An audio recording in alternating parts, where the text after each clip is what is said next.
થેપલા તો આપણે બધા જ બનાવતા હોઈએ છીએ, પણ હું થેપલા બનાવું ને એ બધાથી અલગ બનાવું. મારા થેપલા લાગે પણ સ્વાદિષ્ટ અને બને પણ ચટપટ. અને એમાં તો મેં સન્ડે બનાવ્યા એટલે એકદમ ફૂલ આળસ ભરાઈ હતી પછી થેપલા બનાવ્યા. તો થેપલા એકદમ સહેલી રીતના છે અને એનું નામ મેં પાડ્યું છે બેચલર્સ થેપલા. તો આ થેપલા તમે ઝટપટ બનાવી શકો છો એવી સિમ્પલ રેસીપી છે. ચાલો જઈએ મારા કિચન.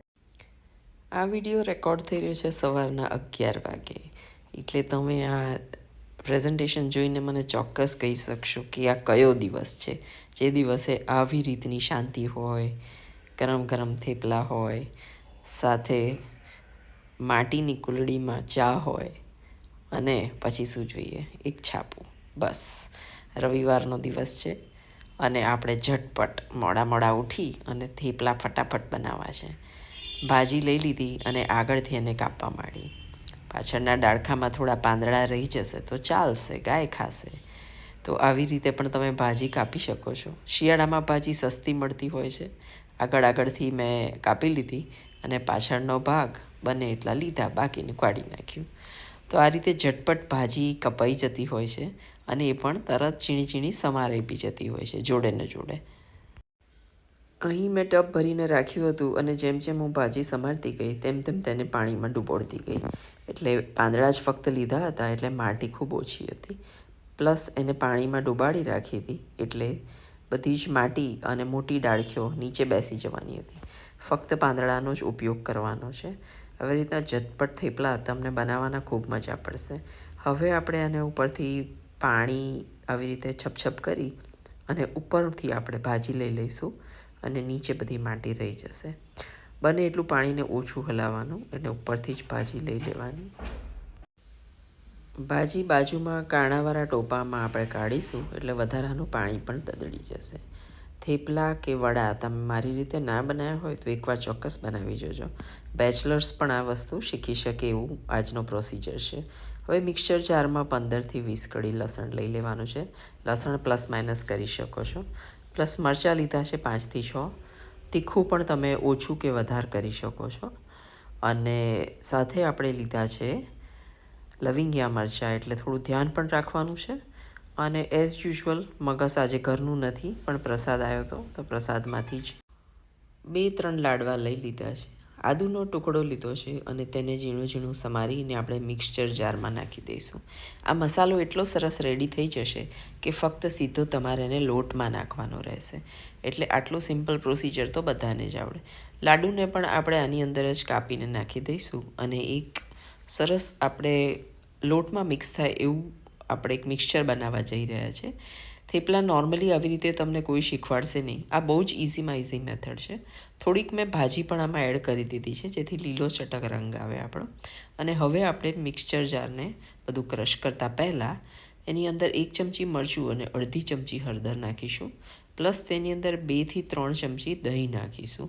અને આ એક જે મિક્સચર આપણે બનાવીશું એ જ મિક્સચરનો ઉપયોગ કરી અને આપણે થેપલાનો લોટ બાંધીશું. એટલે બધા જ મસાલાની અંદર આવી ગયા છે. હવે મલ્ટીગ્રેન લોટ લીધો છે જેમાં 2 કપ જેવો જુવારનો લોટ લીધો છે અને મકાઈનો લોટ લીધો છે, ઘઉંનો લોટ લીધો છે અને બાકીના જેટલા પણ તમને લોટ દેખાય છે એ બધા જ આપણે લોટ ઢેબરામાં નાખતા હોઈએ છીએ.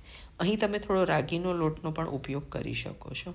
તો બધા જ લોટ ભેગા કરી દેવાના છે. મલ્ટીગ્રેન થેપલા આપણે બનાવી રહ્યા છીએ અને સન્ડે છે એટલે મોડા ઉઠ્યા છે અને મોડું બધું કામ ચાલી રહ્યું છે. હવે જે ભાજી ધોઈને રાખી હતી તે પણ સાઈડમાં મૂકી દઈશું અને જે મિક્સચર આપણે બનાવ્યું હતું તે પણ આપણે લોટમાં એડ કરી દઈશું. અહીં આપણે ફક્ત મીઠું જ નાખ્યું નથી, બાકી બધો જ મસાલો મિક્સચરમાં નાખી દીધો છે. તો જ્યારે લોટ આપણે ભેગો કરીએ એ પ્રમાણે મીઠું નાખીશું. એટલે મીઠું લગભગ આની અંદર 1થી 1.5 ચમચી મીઠું મેં નાખ્યું છે. લોટને પાણી નાખતા પહેલાં આવો દબાઈ દીધો મેં અને અડધો કલાક રહેવા દીધો. ત્યાર પછી એ લોટને જરૂર હોય તો પાણી છાંટીશું અને નહીં જરૂર હોય એમનેમ જ જો લોટ બંધાઈ જતો હશે તો આપણે તેને બાંધીને થેપલા કરવા માંડીશું. તો અહીં મેં જોયું કે લોટ તો એમનેમ જ મિક્સ થઈ રહ્યો છે એટલે ફટાફટ આટની કાઢી અને થેપલા બનાવવાના ચાલુ કર્યા. આ જ લોટથી તમે વડા પણ બનાવી શકો છો.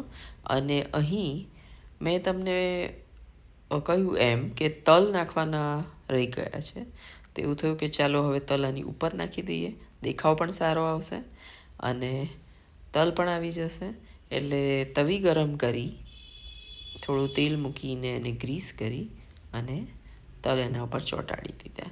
તો આવી રીતે મેં તલ એની ઉપર નાખી અને વેલણ ફેરવી દીધું અને પછી એ થેપલું આપણે વણીને તૈયાર કરી લીધું. તો આવી રીતે થેપલા મારા સરસ તૈયાર થઈ ગયા છે. વારાફરતી મેં બનાવી દીધા એને અને તેલ નાખીને એને શેકી લીધા છે. આ શિયાળામાં તમે કેવી કેવી રીતે થેપલા બનાવ્યા? જો તમે એકલા મેથીના જ બનાવ્યા હોય તો ભૂલ કરી છે. ઘણી બધી અલગ અલગ ભાજી મળે છે, એનો ઉપયોગ કરો, એના પણ થેપલા બનતા હોય છે. અને મેં તમને એક બહુ જ સરસ વિડીયો શેર કર્યો હતો બ્રોકલીનો. જો તમે ના જોયો હોય તો બ્રોકલી આલુના પરાઠા મેં બનાવ્યા હતા, એ પણ ખૂબ સરસ. અને વિવિધ પ્રકારના આપણે શાકભાજી ખાવાના ઉપયોગ કેવી રીતે કરવા એના થેપલા પણ આપણે બનાવતા હોઈએ. સરસ લાલ ચટક થેપલું આપણું બની ગયું છે. ચાલો તો હવે ભૂખ લાગી જ ગઈ છે, તો તેને પીરસી પણ દઈએ. અને ચા સરસ મજાની બનાવીને રાખી છે.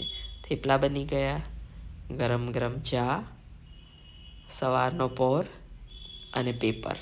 બસ હવે આ ત્રણેય પેપર વાંચીને જ ઊભી થઈશું.